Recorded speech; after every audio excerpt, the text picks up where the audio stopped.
Welcome back friends. तो हमने इन कुछ कटिंग्स को इस तरह के छोटे छोटे पॉट्स में ट्रांसफ़र किए थे और बढ़िया ग्रोथ मिला है। देखिए यहाँ वायर मार्क देख सकते हैं आप, ये वायर बाइट्स कहते हैं उसको। तो चले वायरिंग करते करते हम वायर निकालना भी सीखते हैं। तो वायरिंग करने के बाद हम यहाँ कुछ छोड़ देते हैं 5 mm के करीब। वो क्या करता है कि वायर को अनवायरिंग करते वक्त हमें मदद करता है। वायर जितना भी भले ही सॉफ्ट क्यों ना हो, पर उसका एंड आप थोड़ा सा मोड़ने की कोशिश करेंगे तो नहीं मोड़ेगा, उतनी हार्डनेस हमें ज़्यादा लगेगी भले वायर सॉफ्ट है। अब बात आती है वायर निकलते वक्त। अगर आपने बेंड इस तरह से किया है तो आप नॉर्मल तरीके से अनवायरिंग नहीं कर सकते जैसे हमने कुछ यहाँ किया। तो इसके लिए हमारे पास जो वायर कटर होता है स्टैंडर्ड हो तो बढ़िया है। तो उसी से हम इन सब में वायर को कट कर देना होता है सीधे यहाँ से। तो ये वायर निकलता चला जाता है। हर सीरीज़ में कट लगाते जाना होता है, पर थोड़ा संभलना के कट लगाना है क्योंकि प्लांट को हमें नुकसान नहीं करना है। तो यहाँ हमें करना होता है वायर को सेक्रीफाइस। ज़्यादा मुश्किल आती है तो इस तरह से अगर हमें लगे कि प्लांट का शेप में गड़बड़ हो सकता है वायरिंग निकालने से, हम जैसे खींच के निकालते हैं, तो इस तरह से हमें वायर को कट कर देना है। थोड़ा बहुत नुकसान तो हो सकता है उसके बाद में अगर वायर बाइट ज़्यादा है तो, बट कोई दिक्कत नहीं। तो अब यहाँ से हम निकाल सकते हैं। तो बाद में हमें यहाँ नॉर्मल तरीके से भी निकाल सकते हैं। तो अगर कॉम्प्लिकेटेड एरिया हो जाता है दोस्तों, तो और हम प्लांट को नुकसान नहीं पहुँचाना है, तो इस तरह से भी निकाल सकते हैं वायर को। तो यही कुछ चीज़ें हमें ध्यान में रखनी है। चलिए मैं पूरा वायर निकाल लेता।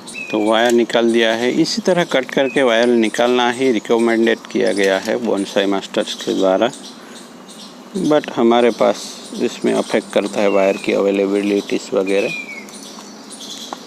तो हम रीयूज़ भी कर सकते हैं। ये तो इंडियन तरीका है, हम किसी भी चीज़ को रीयूज़ भी कर सकते हैं।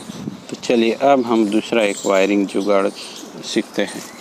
अब दूसरी बार वायर चढ़ाना हो तो यहाँ उल्टा वायरिंग करना पड़ेगा, यानी ये क्लॉकवाइज है तो हमें एंटी क्लॉकवाइज। तो ये वायर मार्क होने के बाद भी हम दूसरी बार वायरिंग कर सकते हैं, बट हमें करना है अब ऊपर के पोर्शन में वायरिंग।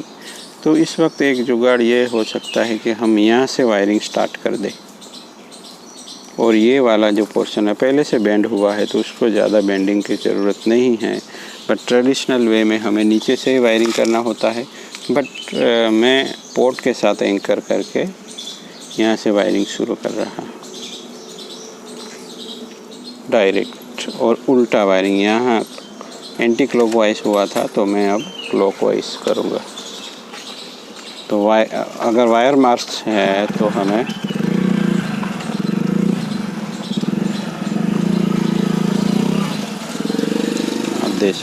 आप देख सकते हैं यहाँ ऐसे घुमाया है, मैं उल्टा घुमा रहा। तो वायर मार्क या रिमूविंग करने के बाद वायर को अगर हम फिर से वायरिंग करना पड़े तो हमें उल्टा वायरिंग करना है। और यहाँ मैंने एक शॉर्टकट तरीका बताया कि अगर पहले से ब्रांच बेंड हो गई है तो हम इस तरह से, अगर छोटे बोनसाई है तो हम पोर्ट के साथ एंकर करके आगे चल सकते हैं। चलिए वायरिंग पूरा करता हूँ। और हाँ, बात आती है अनवांटेड ब्रांच की। ये त्रिशूल में से केवल 2 शूल ही रहेंगे, त्रिशूल नहीं रखता मैं, तो बीच वाला उड़ा दिया है। अब इसको विदिन 10 सेकंड हम अगर प्लांट कर देते हैं इस पोट में, तो इतनी छोटी सी ब्रांच भी शायद प्रोपोगेट सकती है, तो हम उसको डाल देते हैं पोट में। तो ये स्पीसीज़ के साथ ये भी है कि ये बहुत ही अच्छे से ज़्यादा से ज़्यादा ब्रांचें निकलती हैं ट्रिमिंग के बाद। ये देखिए ये 3 ब्रांचें निकलती है और उसके इंटरनोड भी थोड़े छोटे होते हैं, तो काम करने में मज़ा आता है, डिज़ाइन भी होता है और इसके लीफ भी बड़े छोटे हो जाते हैं। बड़े जो लीफ होते हैं वो बहुत ही छोटे हो जाते हैं। अब यहाँ नज़दीकी ब्रांच हो तो एक दूसरे के साथ एंकर नहीं किया जा सकता, बट यहाँ से उसकी स्ट्रेंथ बढ़ चुकी है। क्यों? क्योंकि यहाँ हमने वायर लगा लिया है, तो इसी के साथ हम इस ब्रांच को एंकर करेंगे। सवाल ये भी उठता है कि वायर कितना लें, तो मैं कुछ ब्रांच से थोड़ा सा बहुत ज़्यादा ही वायर लेता हूँ, इतना ज़्यादा वायर नहीं लेता, अंदाज़े से धीरे धीरे आ जाता है। अब हमें इस ब्रांच के साथ एंकर करना है, तो पहले हमें यहाँ से भी वाइंडिंग कर सकते हैं। थोड़ा सा ज़्यादा वायर लेके हम पहले उसको यहाँ लेंगे और उसको मोड़ देना है नीचे दूसरी ओर वायर के साथ इस तरह से, तो ये लॉक हो जाएगा। और इसी वायरिंग की सीरीज को फॉलो करते हुए हमें आगे आना है। यहाँ हमें जंप लिया है, बट अब यहाँ इस सेगमेंट में ब्रांच खुलती है, तो वहाँ आ गए हैं। इस दोनों बड़े वायर के बीच में ब्रांच खुलती है, तो यहाँ आके हमें इस ब्रांच को लपेटना शुरू कर देना है और उंगलियां हमेशा फॉलो करनी चाहिए। हमारे जो मूवमेंट होता है, वायरिंग जहाँ से गुजरती है, यानी वायर जहाँ से गुजरता है, और यहाँ आके सिलेक्ट करना है कि हमें कौन सी ब्रांच के साथ जाना है। वो डिपेंड करता है वायर कितना लंबा बचा है, वो तो रिपीट हो रहा है। तो ये सब अब तक तो आप लोग सीख चुके होंगे। तो अब वायरिंग में कोई डाउट्स नहीं रखना है दोस्तों। बढ़िया वायरिंग तो बढ़िया डिज़ाइनिंग, यही बात याद रखें। और यहाँ देखिए, यहाँ एक ब्रांच है और यहाँ एक ब्रांच है, तो बीच वाली ब्रांच को निकाल देते हैं। अगर ब्रांच एक बार ग्रो हुई है तो उसकी सभी पॉसिबिलिटीज़ को हमें देख लेना है, उसको वायरिंग करके भी देख लेना है हमें। बाद में अगर हो सके तो हम उसको सेक्रीफाइस भी कर सकते हैं। तो ब्रांच है तो उसकी सभी पॉसिबिलिटीज़ को चेक कर लेना है। ये जो नीचे वाली ब्रांच है उसमें केवल मैं लीफ हटा रहा हूँ और वायरिंग भी नहीं करने वाला। इसमें जो भी अच्छी लगेगी हमें वो रखनी है। ये भी सी कर्व के बाहर है, यानी ये भी वांटेड है, ये भी बाहर है, तो ये सब हमें चाहिए। ये भी चलेगी, तो उसको थोड़ा बेंड करते हैं।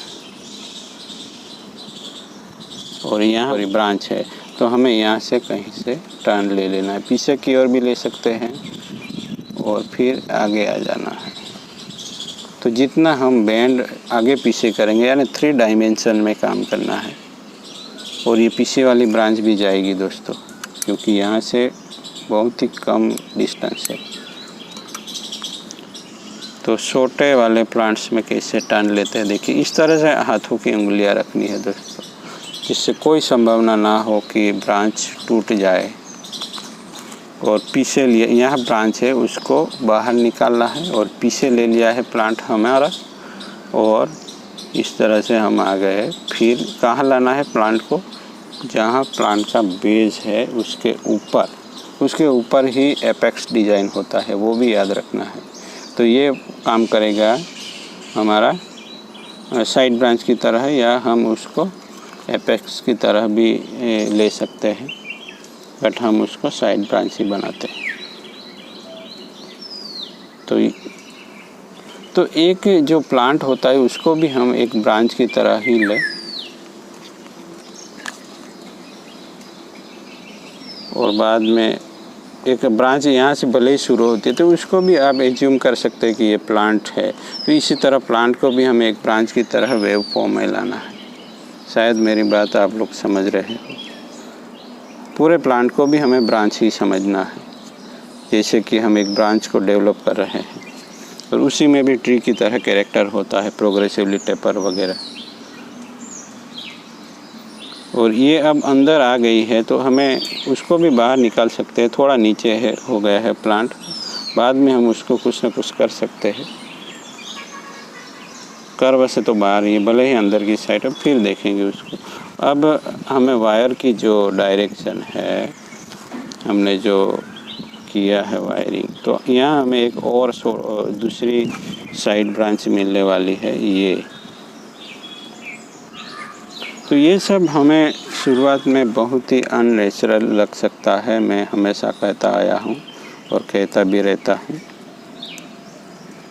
कि इतने शार्प टर्न प्लांट को अननेचुरल दिखा सकते हैं, बट जैसे ही प्लांट उसके आगे की हमें सोचनी है दोस्तों। जैसे ही प्लांट मैच्योर होगा तो ये सब मर्ज से हो जाएंगे। ये टर्न है वो सब, वो हमने अभी तक नहीं देखा है, कहीं भी नहीं देखा होगा शायद इस तरह का। बहुत पुराने प्लांट्स में होता है। तो यहाँ थोड़ा सा बैंड, इसमें क्रैक साउंड नहीं आता दोस्तों, ये दिक्कत है। यहाँ थोड़ा सा ब्रेकडाउन सा हुआ है, कोई बात नहीं, वो भी निकल आएगा क्योंकि ज़्यादा डाईबैक नहीं देखने को मिलता। तो ये एक दूसरी साइड ब्रांच मिल गई है हमें, और उसको भी हम चाहे तो यहाँ से ट्रिम कर सकते हैं। और पूरे एपेक्स वाली डिज़ाइन है, उसको टॉप वाली, उसको बेस के ऊपर रखना है, और वो थोड़ी हमारी और चुकी होनी चाहिए। वो तो बाद में भी रिप्लेस इधर उधर हो सकती है। तो यहाँ सब रूल्स को भी हम कभी कभी ब्रेक भी कर सकते हैं। हमें प्लांट की डिज़ाइन अच्छी लगनी चाहिए। यहाँ एक ब्रांच है, वहाँ से पीछे लिए ही ब्रांच, तो बाद में ये सब होता रहेगा। अब यहाँ से हमें छोड़ देना है प्लांट को, कैसा ग्रोथ होता है वो देखना है, बाद में सोचेंगे कि क्या कर सकते हैं। तो चलिए दोस्तों, वीडियो लंबा हो रहा है। Thank you for watching. I hope कि वायरिंग के डाउट्स क्लियर हो रहे हो आप लोगों के। ऐसा कुछ हो तो हमें बताइए। वीडियो अच्छा लगे तो बने रहे हमारे साथ। Thank you for watching.